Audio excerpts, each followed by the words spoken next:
Tribunal ये जो दुई राज्यर पदक्षेप को प्रशंसा करथिले एवं 7 वर्ष भितरे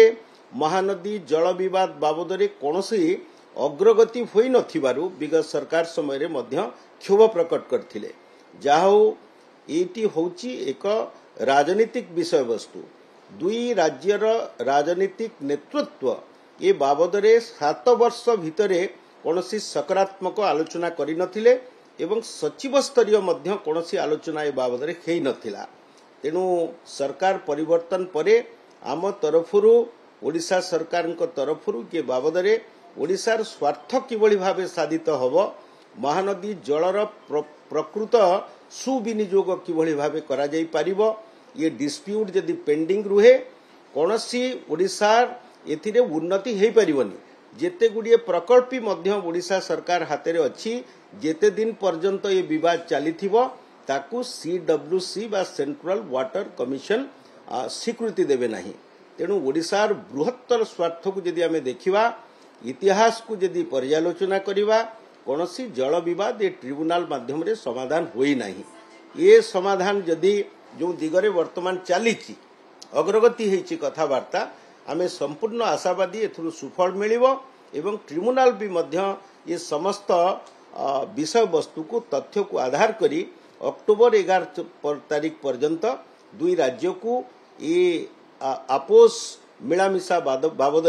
कौन सबू अग्रगति होईची संपूर्ण तथ्य दाखल करबा पई निर्देश दैछन्ती। परवर्ती सुनानी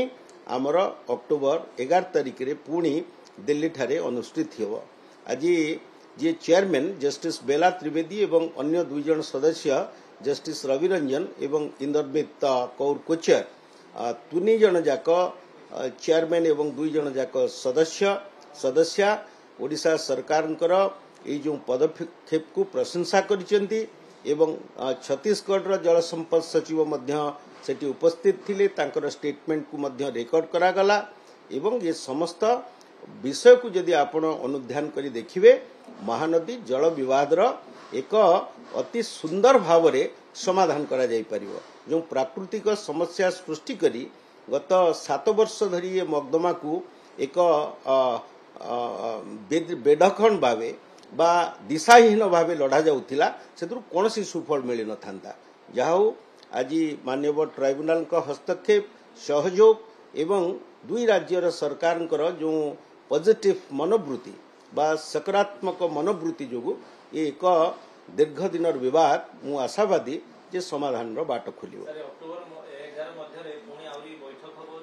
हाँ आमे मध्य प्रत्येक सप्ताह रे जो टेक्निकल टीम बसिबे से बाबद रे आलोचना आगु को चलिबो। जो अनेक गुडिए इश्यू सेथिरे अछि सेटा सब नॉन इश्यू 46 टी इश्यू करचंदी सेथिरे मु देखुथिली प्राय 40 टी इश्यू होची नॉन इश्यू इधर कौन सी सुफल मिले नहीं। आज्ञा मुझे बारंबार कही गत थर भी कही आज भी ट्रिब्यूनल को जनई जे माननीय ट्रिब्यूनल एप्रिशिएट करवा दरकार। यहाँ हूँ गोटे राजनीतिक विषय वस्तु राजनीतिक विवाद दुई राज्यर नेतृत्व राजनीतिक नेतृत्व जदि ये संपर्क में आलोचना करी समाधान बाट खोलिबे ताले से समस्या समाधान हुए नले समस्यार अंत नहीं। ट्राइब्यूनल पर सुप्रीम कोर्ट पर पुणी ट्राइब्यूनल ये भावे आपण देखिए जेते गुड़िए जल विवाद भारत वर्ष में चली कावेरी हो रवि व्यास हो कृष्णा हो कौन सी सुफल मिलनी। यहाँ इतिहास रे बोधे प्रथम हम जदि दुई राज्यर नेतृत्व केंद्र सरकार मध्यस्थतार CWC मध्यस्थतार ये विवाद को समाधान करी दुई राज्यर जल संपद को किभली भावे सुविनियोग करा जाई परिबो से संपर्क रे बाट काढिबे। आईनजीवी भितर बेले बेले आर्गुमेंट हुए। आईनजीवी किए आईनजीवी होचंती सरकार तरफ बेले बेले कहती मु भावुची जे छत्तीसगढ़ जो माने वकील अच्छा से प्रॉपर इंस्ट्रक्शन न नहीं चाहूँगी विवाद केमती चालू दी पैसा रोजगार हम आमर तो उद्देश्य से नुहे। आमे चाहूँ जल संपद विनियोग हो छत्तीसगढ़ से शेयर अच्छी ओडिशार शेयर अच्छी उभय राज्यर प्रजा माने किभली भावे एथिरे उपकृत हेबे ताकू देखिबा दरकार। आपण माने जानिथिबे एटा संपूर्ण भावे एक कृत्रिम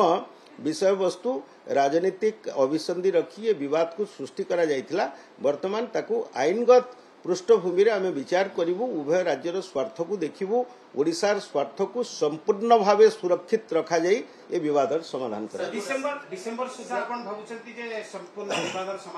आज्ञा शुणु मु तो खाली कहीदेले हेनी दुई राज्य बसुंच समाधान बाट खोलुची केंद्र सरकार मध्य संपूर्ण हस्तक्षेप बाबद आपको मॉनिटर करुँच माननीय गृहमंत्री अमित शाह जी दुई राज्यर मुख्यमंत्री को डाकी कही सारे जल संपद मंत्री जे जलशक्ति मंत्री श्री आर पाटिल जी मध्य ये संपर्क में संपूर्ण अवगत एथि मु भावुची एथुरु सुफल मिले सर सर गोटे कथा जो कथा जो आपण कहले 7 वर्ष अग्रगति को नहीं असंतोष व्यक्त कले पुरे कंक्रीट प्रपोजल कथा माननीय बेंच कहले जे कंक्रीट प्रपोजल आपण नै के आसंतु अक्टोबर 11 सुधा सर से दिगरे कोन शुणु कंक्रीट प्रपोजल तो आसीबा पही हमें बसुचु आ प्रपोजल आसीबनी कोन आसीबो ये जो सबू जिते मेडिएशन चले आपड़ देखिए आपोस मिलामिशा समाधान कथबार्ता चले से तो गोटे दिन हो जाए ये तो 7 वर्ष कर 7 तो नुहे 17 वर्ष महानदी ब्यारेज कौन गोटे दिन या आपणकर से जो छत्तीसगढ़ 7-8 टी ब्यारेज कला कौन गोटे दिन या 14 वर्ष काल विगत राजनीतिक नेतृत्व आपको ध्यान देले ब्यारेज सरीबा परे निद भांगिला ये कहले ट्रिब्यूनाल गठन करा जाओ तेणु तांकर आंतरिकता नथिला वर्तमान सरकार परिवर्तन पर संपर्क में आम संपूर्ण सचेतन अच्छु ओडिशार स्वार्थ को जगिबू जल संपद किभली सुविनियोग हम से बाबद सरकार संपूर्ण सचेतन ये सरकार आसीबा परे जहा किछि अग्रगति बाबद किछि एई नै 7 वर्ष वेस्ट करिसेंदी माने ओडिशा सरकार तहबिल रु पैसा खर्च करी 7 वर्ष काल किछि करनांती गोटे साक्षी ताकू भी मध्य आज ट्रिब्यूनाल ऑर्डर रे रेकॉर्ड करछंदी हमर पदक्षेप को आज प्रशंसा करछंदी गत थर ठारू करूछंदी आज नुहे जेतेटी हियरिंग हेलानी सबु हियरिंग रे मु सरकार को प्रतिनिधित्व करिछि सरकार आभिमुख्य को स्पष्ट करिछि एवं ओडिशा सरकार आंतरिकता दिगरे किभली भाबे ये जो दीर्घ दिनर गोटे विवादीय विषय वस्तु को समाधान करा जाई परिबो से संपर्क रे आमे बाट खोलुछु एटा होची सारा राज्यर स्वार्थ पई आपण मान को मध्य अनुरोध करूची सहयोग करंतु ओडिसा गोटे पॉजिटिव वातावरण सृष्टि हेले ये संपर्क रे निश्चित भाव रे ओडिशा उपकृत हो सर ओडिसा मुख्यमंत्री जो चिट्ठी लिखिथिले छत्तीसगढ़ मुख्यमंत्री को प्रपोजल देथिले जेटा को आपोस आलोचना माध्यम समाधान करिबा को चाहती तार उत्तर रे छत्तीसगढ़ मुख्यमंत्री कहथिले जे this is under our consideration ए वर्तमान कंसीडरेशन नै वर्तमान बहुत आगु को आमे गलो से पे कोन आई होला छत्तीसगढ़ मुख्यमंत्री को राजी ही करनी म्यूचुअल छत्तीसगढ़ मुख्यमंत्री जदि राजी न होइतांते ताले प्रश्न रो उत्तर कहीं देई कहितांते जे आमे आकु सक्रिय भाव रे विचार करछु मुख्य शासन सचिव माने कहीं बसतांते सचिव दुई राज्य रे कहीं बसतांते एते कथा घटतांता कहीं तेनु दुई राज्य वर्तमान आग्रही छत्तीसगढ़ रो माननीय मुख्यमंत्री मध्य ये बाबद संपूर्ण सचेतन से संपर्क रे आज्ञा बहुत आगु को कथा बढ़लानी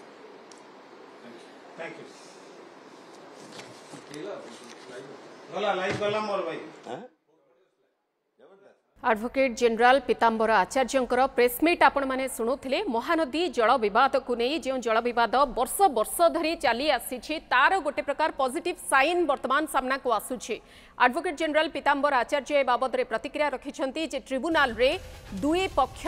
हाजर होइछंती उभय राज्य सरकार ओडिशा एवं छत्तीसगढ़ राज्य सरकार हाजर होइछंती आपोस बुझामणा पाई गोटे प्रकार बाट फिटुछि तेणु देखा बाकी रहिला जे ये जल विवादर महानदी जल विवादर जो समस्या वर्ष वर्ष धरी लगी आसी ये जो पॉजिटिव साइन वर्तमान सामना को आसुछि सकारात्मक मनोभाव नहीं उभय पक्ष ट्रिब्यूनाल रे हाजर होइछंती यार निर्यास कौन बाहरुछि एवं केते शीघ्र महानदी जल विवाद समस्यार समाधान घटुछि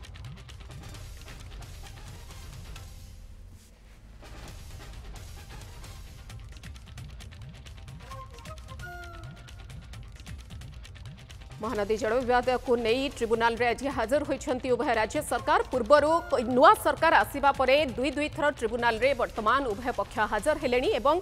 सकारात्मक दिग उपरे आलोचना करा जाउछे महानदीर जल उपरे दुई राज्यर लोक निर्भर करुछंती तेणु कौनसी प्रकार वाद विवाद न रही जदि उभय राज्य सरकार चाहिए आपोस बुझामणा माध्यम रे ही ये समस्यार समाधान होई परिबो कौनसी प्रकार राजनीतिया को न करी जदि आपोस बुझामणा ही केवल करा जिवो ता हेले निश्चित भाव रे बाट फिटिबो